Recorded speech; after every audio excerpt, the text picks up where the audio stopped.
sini saya mau memperkenalkan diri. Nama saya adalah Sri Mulyani Rejeki Borlum Menggaul.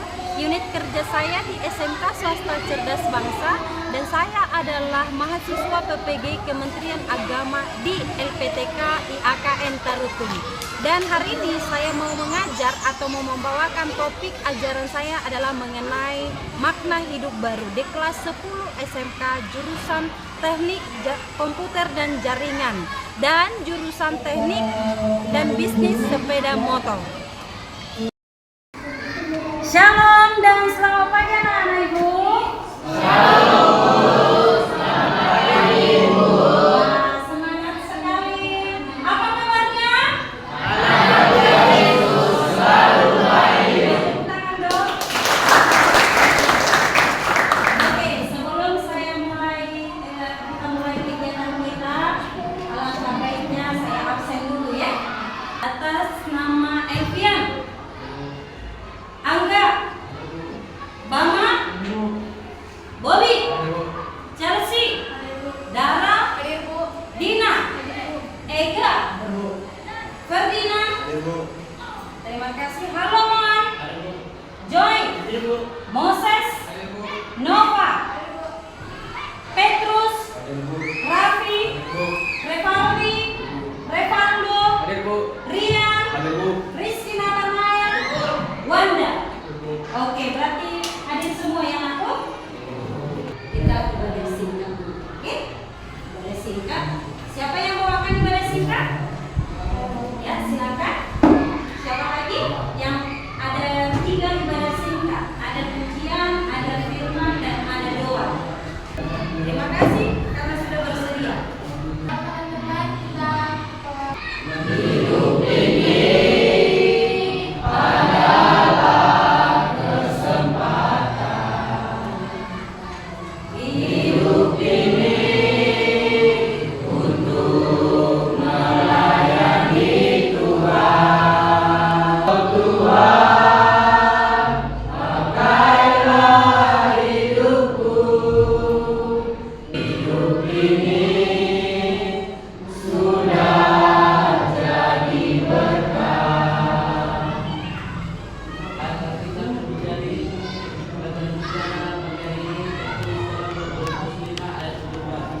Jadi siapa yang ada dalam Kristus, dia adalah cipta baru, yang lama sudah berlalu, sesungguhnya baru sudah terjadi. Sebelum melanjutkan pelajaran, mari kita berdoa. Mari kita bersatu dalam doa. Ya Tuhan, terima kasih ya Tuhan, kamu masih memberikan kami kesehatan dan kesempatan hari ini Tuhan untuk aktivitas Tuhan Yesus Kristus bersama kami. Amin.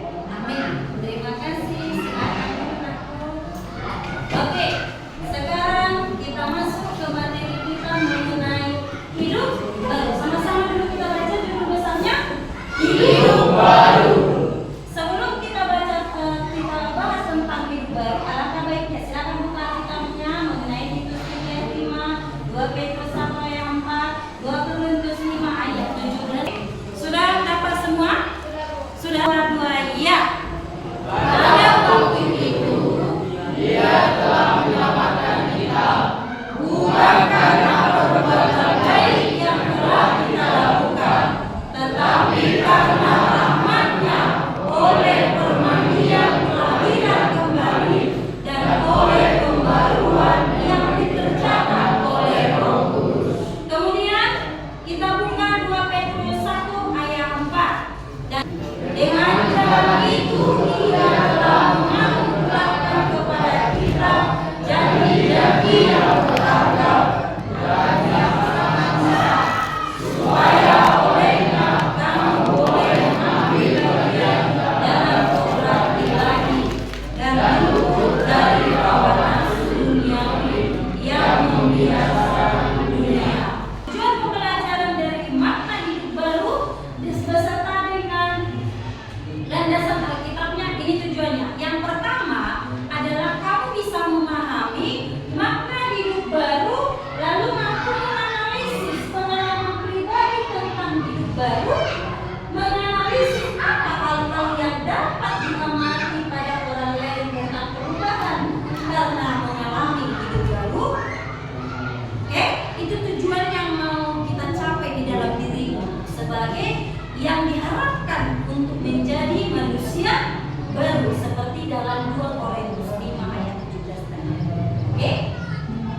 Sekarang kita masuk, sebelum kita bahas lebih jauh, kenapa kalian dituntut hidup baru? Supaya profil belajar Pancasila ini betul-betul terwujud.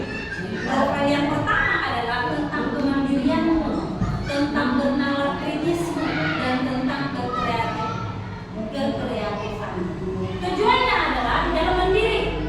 Orang yang hidup baru berarti mampu menghargai diri sendiri, terwujud dalam sikap integritasnya, yang mampu menampilkan tindakan dan konsisten dengan apa yang dikatakan dan dipikirkan, baik juga bernalar kritis maupun kreatif, terlebih mengenai kreatif.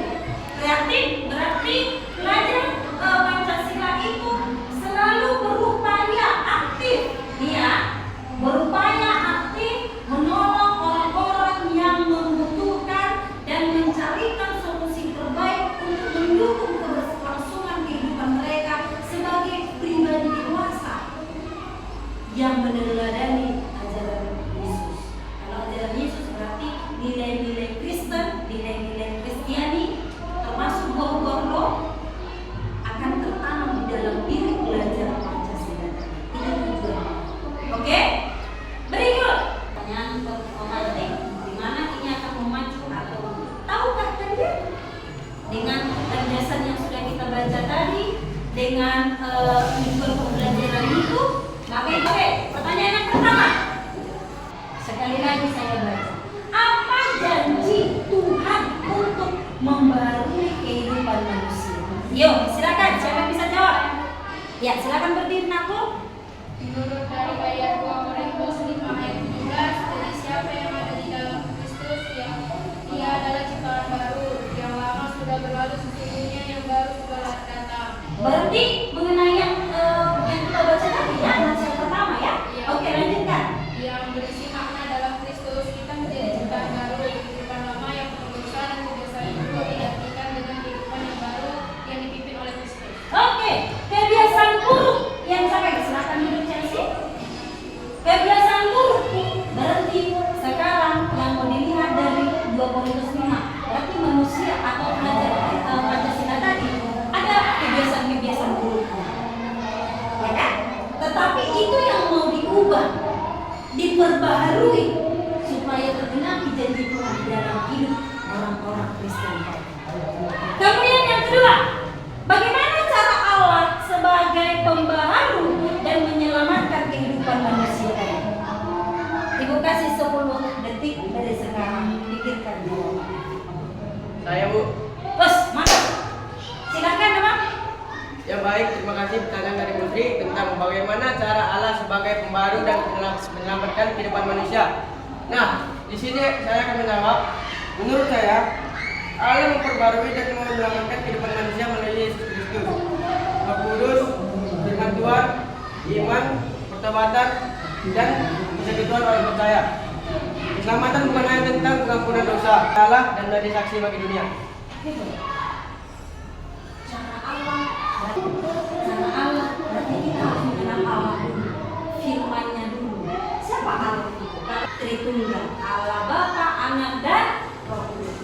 Datang bang, itulah caranya. Kalau kita mau diperbaharui, diselamatkan, kenali Allah, ikuti firman-Nya. Yang ketiga, apa yang dimaksud dengan Allah sebagai pembaharu kehidupan? 10 detik. Saya, Bu. Yuk. Menurut saya adalah Allah sebagai pembaru kehidupan adalah proses bahwa Allah bekerja secara aktif untuk mengubah manusia dari lama yang penuh dosa menjadi hidup baru yang bekerja kepadanya. Pembaruan ini terjadi melakukan keselamatan dalam Kristus, karya Roh Kudus, firman Tuhan, dan komunitas iman. Dilakukan supaya memiliki pembaruan kehidupan itu. Lalu yang terakhir, apa janji Allah tentang Tuhan bagi orang yang membaharui diri tadi?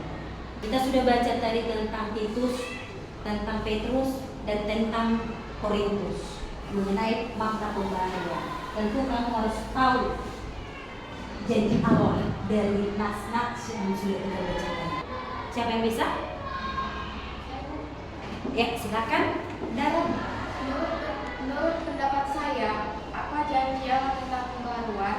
Janji Allah tentang pembaharuan mencakup pembaharuan hati, pikiran, dan kehidupan manusia melalui Kristus, Roh Kudus, dan firman Tuhan. Pembaharuan ini bukan hanya untuk dunia saat ini, tetapi juga untuk langit dan bumi baru yang akan datang. Wah, tujuannya sampai ke kekal, ya kan? Bukan hanya sekarang. Sama seperti lagu pujian kita, bukan untuk sementara, tapi forever and ever, alias selama-lamanya. Itu pembaruan kita. Berarti kalau kita mati pun, keyakinan kita akan diangkat menjadi anggota kerajaan. Kalau kita sudah diperbaharui. Sekarang kita lanjut. Oke, silakan bacakan dulu Petrus pemahaman yang bisa kita simpulkan dari semua materi pemati tadi. Pembaharuan merupakan perubahan sifat seseorang lelaki, tindakan Allah dan lalu dari Kristus. Dari Titus ketika ia menerima Tuhan Yesus Kristus. Berarti kalau tidak menerima, ini susah menerima pembaharuan. Benar? Ini pembaharuan itu istilah kata lainnya adalah bertobat. Susah ini berubah diri kalau dia tidak menerima Tuhan Yesus Kristus. Kemudian yang kedua, orang yang bertobat, orang yang terbaharui itu adalah tidak hanya menerima kehidupan ilahi, tetapi sama-sama ia juga menerima perangai yang baru. Perangai itu tahu? Perangai itu adalah perilaku yang sesuai dengan firman Tuhan. Itu maksudnya. Berdasarkan 2 Petrus 1 ayat 4, perangai yang dimaksud adalah sesuai dengan firman Tuhan. Tidak dengan keinginan diri sendiri, tidak dengan hal-hal duniawi, tetapi dengan pimpinan Roh Kudus seperti yang disampaikan oleh firman Tuhan. Kemudian yang terakhir ditutup, ia akan menjadi ciptaan sah kalau dia adalah orang yang diperbaharui. Sekarang ada sebuah ilustrasi di sini disampaikan. Semoga bisa ditonton. Boleh ditonton? Habis ini kita belajar kelompok ya.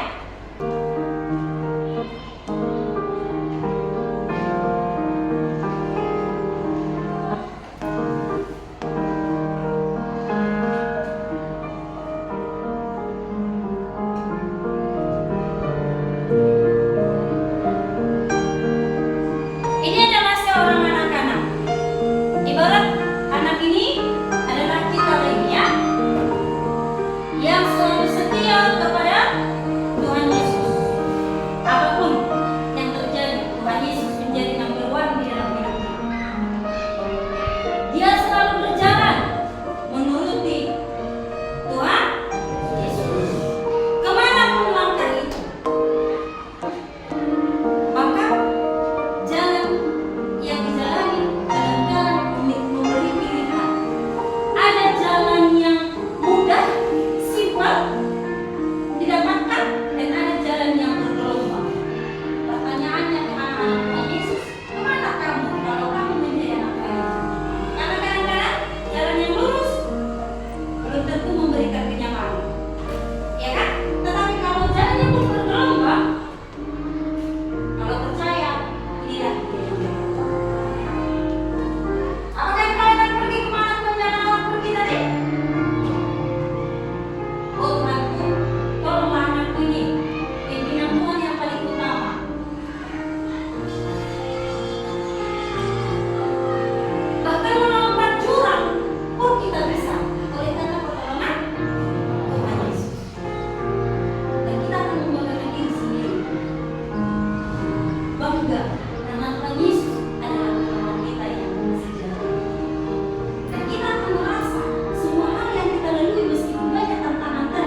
menerima kado dari Tuhan Yesus akan menjadi penghibur. Itu kado yang pertama. Dan Tuhan Yesus akan tetap memeluk kita dimanapun kita berada. Jangan takut. Tuhan Yesus akan melindungi kita. Amin. Dan tidak akan mengecewakan orang-orang yang memperbaiki kita. Maka 1 Korintus 15 ayat 27 sama-sama goyang. Tetapi bersyukur kepada Allah yang telah memberikan kepada kita. Oke, dan adulah akhirnya menjadi jawaban. Oke, sekarang kita ke diskusi kelompok. Oke, di sini atau di depan juga sudah ada soal mengenai diskusi kelompoknya. Dan Ibu akan menyerahkannya sekarang untuk tiap kelompok. Ini silakan dikerjakan bagian A dan B. Oke? Bagian A dan B. Di sini kelompok 2 silakan dikerjakan bagian C dan D. Di sini silakan kerjakan kelompok 3 kerjakan A dan B. Dan di sini kelompok C dan D. Kasih waktu 15 menit dari sekarang.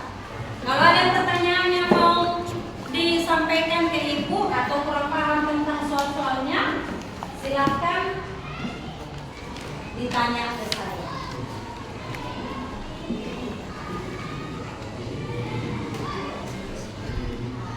Aman ya? Apa yang diubah? Berarti mengenai hatimu, perilaku, sifat dan lain sebagainya. Berarti seperti itu contohnya ya. Lalu di sini apa pertanyaannya yang kedua? Mana yang lebih dahulu yang harus kamu ubah tadi? Kamu harus pahami. Ini soalnya harus dipahami dulu, karena kamu sudah tahu tadi apa aja yang diubah kan? Oke? Di sini sekarang untuk bagian AB, apa yang mau diubah? Berarti mengenai tindakanmu, perilakumu, itu harus kamu bahas. Oke? Oke? Mana yang bisa dipertahankan, mana yang tidak perlu dipertahankan, itu yang kira-kira yang mau dirubah. Yang mau dirubah itu berarti yang mau memperbaiki diri. Oke? Oke. Oke, waktunya tinggal 2 menit lagi. Ada yang sudah selesai? Ada yang sudah selesai? Kalau begitu, kelompok 1 saya persilakan maju ke depan. Berikan dulu pendapatmu mengenai silakan semuanya. Apa yang diubah di dalam materi yang kita maksud ini? Dalam konteks pembaruan figur ada beberapa aspek utama yang berubah. Dengarkan. Hati dan pikiran. Dari hati yang keras menjadi hati yang taat, dan dari pikiran duniawi menjadi pikiran yang bermakna, yang diperbarui oleh firman Allah. 2. Sifat dan karakter. Dosa dan kebiasaan lama diganti dengan buah-buah roh, dan keegoisan diganti dengan kasih. Cukup. Intinya sudah didapat jawabannya tentang buah. Itu yang demikian dulu dari kelompok 1. Tepuk tangan untuk kelompok 1. Bagian C dan D dari kelompok berapa yang sudah selesai? 2 atau 4? Mana yang duluan? Oke, silakan. Mana yang lebih dahulu muncul? Menyadari dulu atau mengubah? Iya, silakan.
hidup yang bermakna. Misalnya seseorang menyadari bahwa perilaku yang suka berbohong, kepercayaan orang lain mungkin merasa perlu berubah lebih jauh. Oke, bagus. Itulah yang perlu diperbarui. Kalau di umur kalian, apa sifat kebohongan tadi? Salah satu contoh yang disampaikan si Petrus tadi ya, berarti kebohongan itu perlu diperbarui. Biasakan jujur. Yang kedua, dalam kehidupan sehari-hari, perilaku apa saja yang mencerminkan hidup lama di dalam diri SMK itu? Biasanya yang kita lihat, yang kamu lihat ya, yang kamu lihat. Siapa yang bisa berikan jawabannya? Oke, mantap. Silakan. Perilaku apa aja lah? Perilaku hidup lama yang perlu diterapkan oleh siswa SMK. 1. Kebiasaan menunda pekerjaan atau tugas sekolah. Oh, betul. Kita mau sering menunda pekerjaan. Betul. Ada lagi? 2. Berbohong atau tidak jujur pada guru dan teman. Berbohong kepada guru atau teman, betul? Jangan kan ke situ, orang tua aja sering kan? Betul nggak? Sebagai tuan yang anak, sering juga kita bohong ke orang tua. Ada lagi? 3. Menghabiskan waktu yang lama bermain game atau media sosial hingga melupakan tanggung jawab. Nah, ini zaman modern, habis di internet, betul? Lupa kerjaan, tidak mau dengar orang tua. Oke? Kemudian, apa tantangan terbesar yang dihadapi oleh siswa SMK di dalam mengubah perilaku yang tak bagus tadi? Nomor 3 ini, apa tantangan? Ya. Pengaruh lingkungan atau teman. Iya, itu yang paling utama. Lingkungan dan teman. Lebih besar pengaruhnya terhadap diri karena tidak dibarengi dengan firman Tuhan tadi ya. Nilai-nilai Kristiani tidak ada di dalam diri. Makanya susah. Jadi lebih gampang dipengaruhi oleh teman daripada Tuhan. Seperti dalam ilustrasi tadi. Kalau ilustrasi tadi lebih gampang dipengaruhi oleh Tuhan. Dia nggak mengikuti orang banyak itu. Dia mengikuti kata imannya, ikut Tuhan Yesus selama. Oke? Maka ibu membagikanlah tugas di rumah atau asesmen pengetahuan. Silakan dikerjakan di rumah ya anakku. Jangan lupa, ibu hanya memberikan 1 per kelompok, ditulis di dalam catatannya masing-masing, dikerjakan di rumah. Minggu depan kita oke? Oke? Teguh sekali. Dah, cukup sekali aja. Yang penting yang ngantuk tidak jadi tidur. Masih ada yang ngantuk? Oh, masih ada. Sekali lagi. Lalu, sekarang kita masuk ke kesimpulan. Boleh menghadap ke sini? Bacakan kesimpulan itu tidak sih?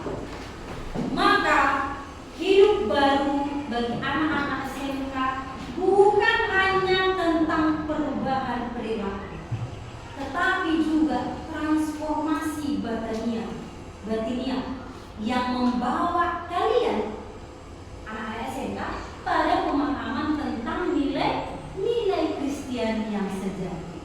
Maka melalui refleksi yang barusan kita lakukan, anak-anak SMK harus sadar bahwa hidup baru dimulai dari diri sendiri.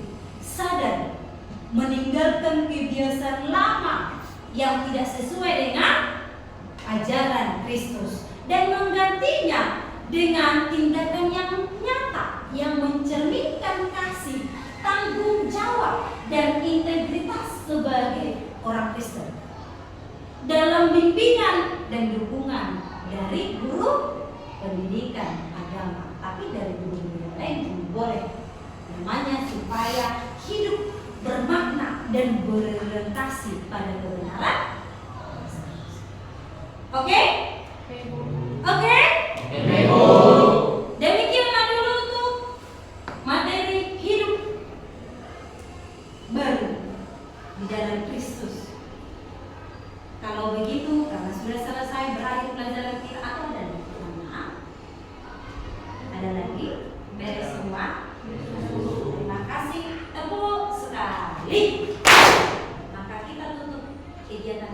dengan doa yang dipimpin dari Ganesh. Wah, mantap sekali. Silakan. Silakan Cesi. Ya, terima kasih. Kita berdoa. Bapak, terima kasih atas anugerah yang telah berikan pada hari ini. Kami mau pulang bersama kami keselamatan sampai ke rumah. Dan berikanlah kami kepintaran yang telah diberikan kepada guru kami. Inilah doa yang kami tidak segera kiranya kusuma dengan darah yang kudus dan nama Yesus Kristus yang berkabung di situ. Amin. Terima kasih Chelsea. Oke, silakan dirapikan aku kursi-kursinya.